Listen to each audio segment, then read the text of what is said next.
Telugu Desam party జిల్లా అధ్యక్షుల నియామకం ప్రక్రియ కసరత్తు దశకు చేరుకుంది.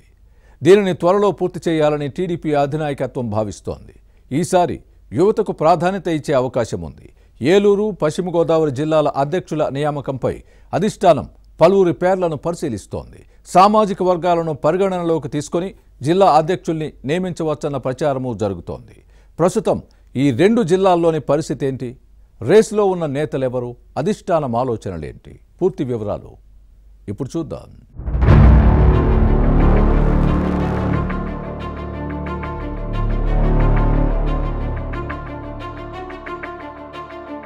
స్థానిక సంస్థల ఎన్నికలు సమీపిస్తున్న సమయంలో పార్టీ జిల్లా కమిటీల నియామకంపై టీడీపీ అధిష్టానం దృష్టి పెట్టింది. సాధ్యమైనంత త్వరగా దీన్ని పూర్తి చేయాలని చూస్తోంది. ప్రస్తుతం ఉన్నవారినే కొనసాగించాలా లేక కొత్త వారికి అవకాశం ఇవ్వాలా అన్న కోణంలో యోచించిన అధిష్టానం త్రిసభ్య కమిటీలతో పార్టీ నేతల అభిప్రాయం సేకరించింది. ఏలూరు, పశ్చిమ గోదావరి జిల్లాల నుంచి పదవులు ఆశిస్తున్న వారి పేర్లు తీసుకుని పార్టీకి నివేదించాయి. ఇది జరిగి 3 నెలలు గడిచింది. ఇటీవల కొందరి పేర్లు పార్టీకి వెళ్లాయి.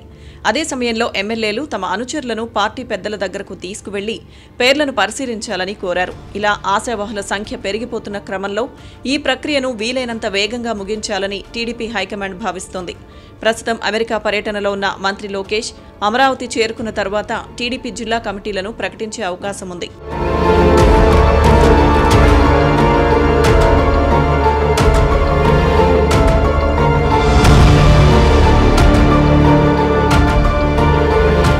టీడీపీ అధినాయకత్వం కొన్ని కమ్యూనిటీలను పరిగణలోకి తీసుకుంటోంది. ఉమ్మడి గోదావరి జిల్లాలోని కాకినాడ, కోనసీమ, తూర్పు గోదావరి, ఏలూరు, పశ్చిమ గోదావరి జిల్లాల అధ్యక్షుల నియామకం సామాజిక వర్గాల వారీగా జరిగే అవకాశం ఉంది.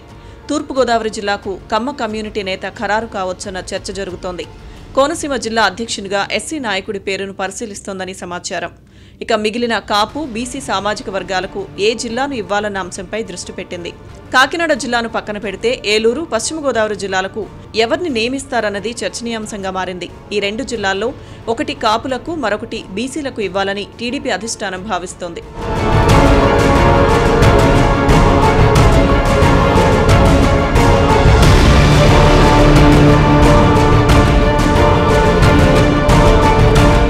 ప్రస్తుతం ఏలూరు జిల్లా టీడీపీ అధ్యక్షుడిగా ఉన్న గన్ని వీరాంజనేయులు మరోసారి కొనసాగాలని భావిస్తున్నారు. కానీ డీసీసీబీ, ఆప్కాబ్ చైర్మన్ పదవులతో పాటు టీడీపీ ఇన్ఛార్జిగా ఉన్నారు. దీంతో ఈ నేతకు మరో అవకాశం ఉండకపోవచ్చని పార్టీ వర్గాల్లో వినిపిస్తోంది. దీంతో కాపు సామాజిక వర్గ నేత ఏలూరు ఎమ్మెల్యే బడేటి చంటి పేరు పరిశీలనలో ఉంది. బీసీ నేతకు ఇవ్వాల్సి వస్తే పార్టీ అధికార ప్రతినిధి దాసరి శ్యాంసుందర శేషు, కార్యదర్శి శీలం వెంకటేశ్వరరావులో ఒకరిని పరిగణలోకి తీసుకునే అవకాశం ఉంది.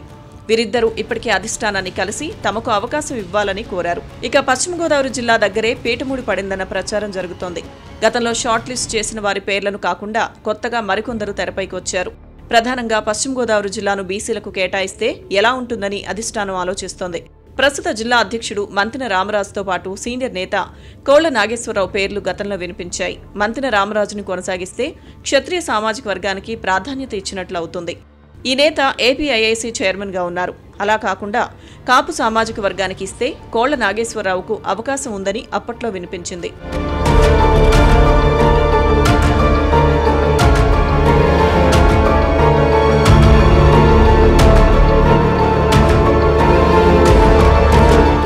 అయితే మారిన సమీకరణాల నేపథ్యంలో బీసీలోని శెట్టి బలిజ సామాజిక వర్గానికి ఈ పదవి కేటాయిస్తే ఎలా ఉంటుందన్న అంశంపై అధిష్టానం దృష్టి పెట్టింది.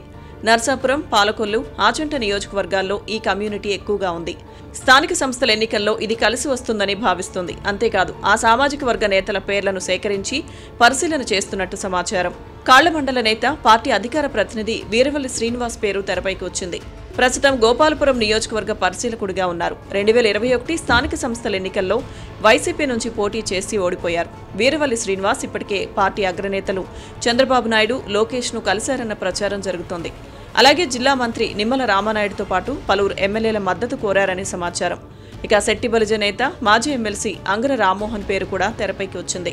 ఈ నాయకుడు హైకమాండ్ పెద్దలను నేరుగా కలవకపోయినా పేరు పరిశీలనలో ఉందని టీడీపీ వర్గాల్లో వినిపిస్తోంది.